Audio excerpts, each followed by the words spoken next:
Hey everybody, in this video, I'm gonna show you how to light an interview using only one light.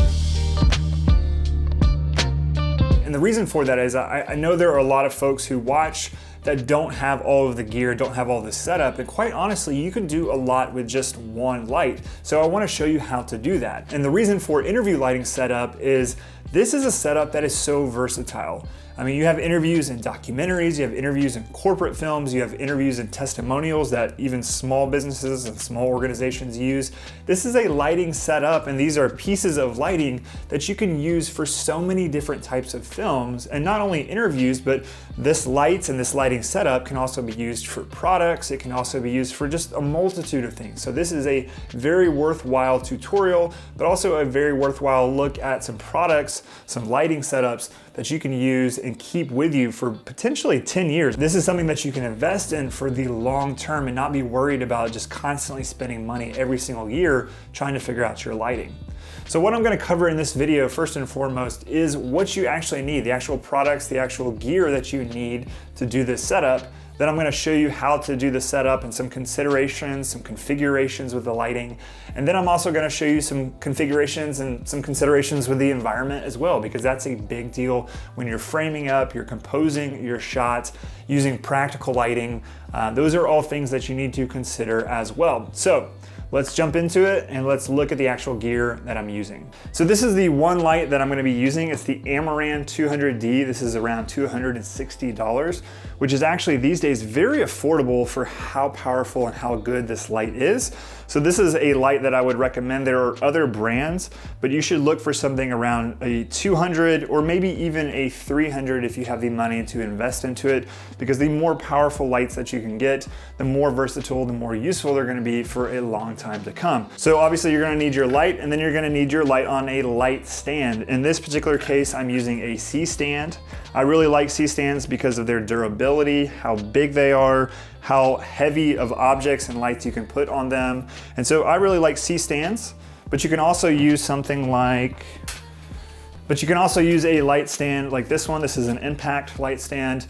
And these ones are not gonna be able to hold as much weight, but these are still very nice, and they're not as expensive as a C-stand, which is gonna cost you over $100, honestly, for a nice C-stand. Then once you have your light actually on your light stand, now we need to talk about diffusion. So diffusion is going to diffuse the light coming out of here, make it nice and soft on somebody's face. And that's a big thing when you're doing an interview, is you want that light to be soft on the person. That's going to make the look really nice. It's gonna make it look cinematic. It's gonna make it look nice and high-end, which is what your clients are probably looking for. So to get that kind of look, you need to attach some sort of a softbox.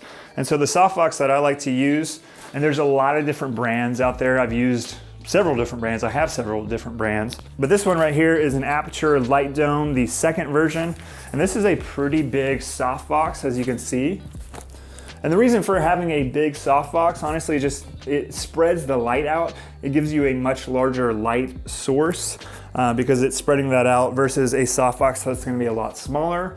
You can also use a larger softbox like this for two people, which is versatile, versus having a smaller one, which is only gonna be good for probably one person. So that's why I would try and go for one that's a little bit larger. It's just gonna be a better investment. But then you're gonna put that softbox onto the light. It's called a Bowens or Bowens, I'm not sure, Bowens mount. Lock it into place. All right, now I have the softbox on the light. Now it's time to put the subject where they need to be placed, whether that's in a chair or whether they're standing up. And then I'm gonna move the light around to show you different looks that you can achieve. All right, real quick before we move on, I wanna give you two tips. The first one is, if you have a lot of natural light, or you can even see windows within your scene, make sure that your light, your key light, which we've set up, is coming from the same side as that natural light. It's gonna feel a little bit disjointed if you have the light coming from the other side. The viewer is gonna be wondering, why is there a lot of light over here and then there's a lot of light over here? Keep that consistent and keep that all on the same side. The second one is to make sure that the light source, the softbox, and the light and everything is close to your subject, because the closer it is to your subject, the softer the light's going to be. If you push the light back or keep it further back, it's gonna be a lot more harsh, a lot more intense on your subject, and that's probably not the look you want for an interview. All right, so let's actually talk about manipulating and moving this light around and the different kinds of looks you can get. Right now, it's almost perfectly centered right in front of me, hitting me, so almost everything is filled pretty consistently. Maybe not as much because I have this dark wall, which is going to add some contrast versus a wall that is white. But for the most part, this is filling everything. And so this is gonna be a good look for a lot of folks. And remember that none of these looks are gonna be technically right or wrong. It's really just based on the film, and it's really based on what your client wants.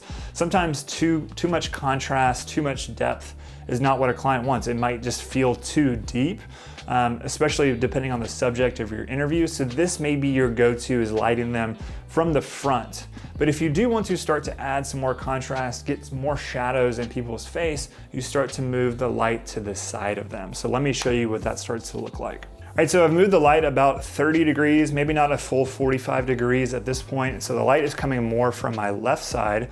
So you're getting the left side of my face more filled, and you're getting more shadows on the right-hand side of my face. And that's where you start to achieve what is called that Rembrandt lighting, where my nose is actually casting some shadow, and it's giving me that triangle of light right here. This is a nice, professional, probably what we consider a cinematic look, is having the light more at an angle. It does add really good contrast to somebody's face. It's a great look, but again, you need to remember and determine, is this the right look for your client? Is your client going for a more cinematic, a more contrasted look? And if they're not, then you need to bring that light back around where it's more in line with the camera and filling more of the subject. Now, if your client doesn't really care, or if you're just trying something different, you can even make it a little bit more dramatic by going from 30 degrees to probably almost 60 degrees, almost 90 degrees, and get a more dramatic look. So let me show you what that looks like. As you can tell here, I've got it at about pretty much right at 90 degrees, and you can tell the look that has changed on my face. You can consider it all the way from pretty much 0 degrees right in front of me all the way over to 90 degrees. The difference between my face and the look. Again, remember, none of this stuff is right or wrong. It's really dependent upon the creative of your particular shoot. All right, so something else we can do with the light to change the entire look and feel is actually adjust the height. And this is also going to be important for somebody who's wearing glasses. Throw my glasses on so we can see all this. Changing the height. Right now, you can notice I'm getting a little bit of glare, not too much because I think these are anti-glare glasses, but a little bit of glare over here. I'm gonna move the light back over to about 0 degrees at our starting point and show you that, and then show you how we can adjust it up, and then kind of what that does to somebody's face as we adjust that. And then when we lift the light, actually it changes the look of our shot as well. It changes the look of the subject, and it's gonna push more of the shadows into somebody's neck. It's gonna give more contrast between their neck and shoulders and their chin, which is actually really nice from eliminating any kind of look that could be like a double chin or anything like that, which we all know that we don't wanna have that in an interview. We wanna make somebody look the best possible that we can. And so putting shadows into somebody's neck, it's actually really nice. All right, so I'm gonna lift the light. Remember what this looks like here. I'm gonna lift the light and let's look at the difference. All right, so now I've lifted the light about a foot or a little bit more than a foot, and you can tell that now we're getting more shadow casted down because the light is higher up and it's coming down toward me. So now the look has changed, and let me show you now that we've increased the height of the light, let me show you now moving it around and what that does to my face and what that does to the look as well. All right, so now I have the light at 30 degrees, and remember it's lifted about a foot, and this is what the look I'm getting. So compare this to the 30 degrees where the light is not lifted up, and you can see the difference. You can see the difference in where the shadows are going. They're more spreading downward than across. And so those are just things to consider as you're manipulating the light, as you're changing the height and you're changing the orientation of where it is to the subject, what it's doing to the subject. You're starting to see those differences. Now let me move it more to about 45, or now let me move it more to about 90 degrees and show you just the intensity of what those shadows do when now you've lifted the light higher. All right, so now that we've looked at the considerations of how to orient the light and the different kinds of looks you can achieve, let's talk about the environment. Let's talk about what else you can do within the environment to make the interview lighting and the entire composition just look really nice. One of the things that I forgot as a beginner, or one of the things that I just kind of eliminated because I didn't think it would work, is the use of practical lighting. So as you can see back here, I have a lamp, and probably in most offices or most locations, there's gonna be some sort of lamps, there's gonna be additional lighting that you could use, and that's what we call practicals, practical lighting, lighting that already exists within the environment. And practical lighting just can add more depth, it can add just more to your scene, it can just make the scene look a lot more dynamic. So let me turn this on and look at this. All right, so now we've added a practical light to the scene, and I actually think that looks pretty good. Maybe the intensity of that is a little bit high, and so what we could do is just swivel that lamp around to where we're pushing more of that light to the background versus more onto me.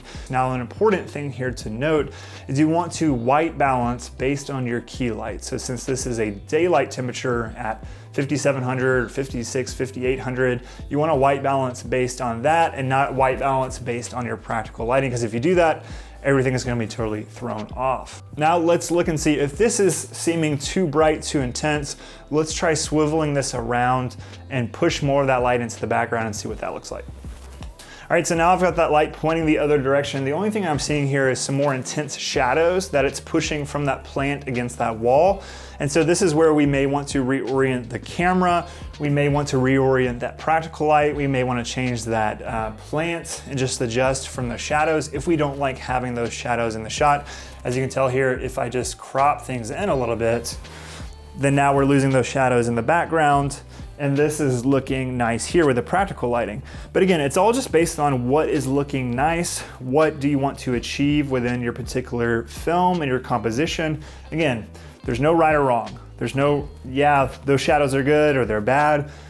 Depends on what you want in the particular look that you're trying to achieve. All right, and then the last tip that I want to give you, and this is an important one. If you're using a 2-camera setup, say you have a front camera like this one here, and then you have a side angle, imagine a line running between your camera and the key light. Imagine that line. Now you don't want to add the second camera angle across that line. You don't want to enter into that side, because what that's gonna do is you're gonna go from a look here where this side of my face is dark, this side of my face is light, and if you put the camera on that side, then you've reoriented the look of the subject's face.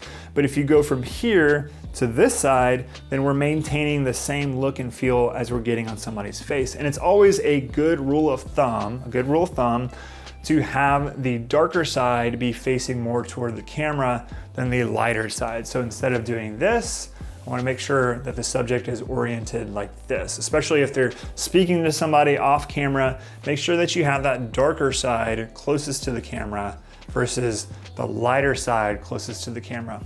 You'll notice this if you watch a lot of documentaries, docuseries, even just films in general, is that the light is coming from the side, and then the closest side of the camera is gonna be the darker side. So that's just a good tip for elevating your films and elevating your filmmaking. All right, that's it, folks. That's a one lighting interview setup. I hope this was helpful. If it was helpful, hit that like button. And if you've enjoyed this content and want to see more content, want to see more minimal setups, but setups that can really elevate your filmmaking, I would encourage you to hit subscribe, because it really does encourage me to keep going, keep creating really good content. I want to grow this channel. I want to provide the best advice, the best tutorials, the best content that I can for you guys. So if you would, consider subscribing. And guys, if there's something that you want to know, drop it in the comments and I will check it out there, and I will see you on the next video.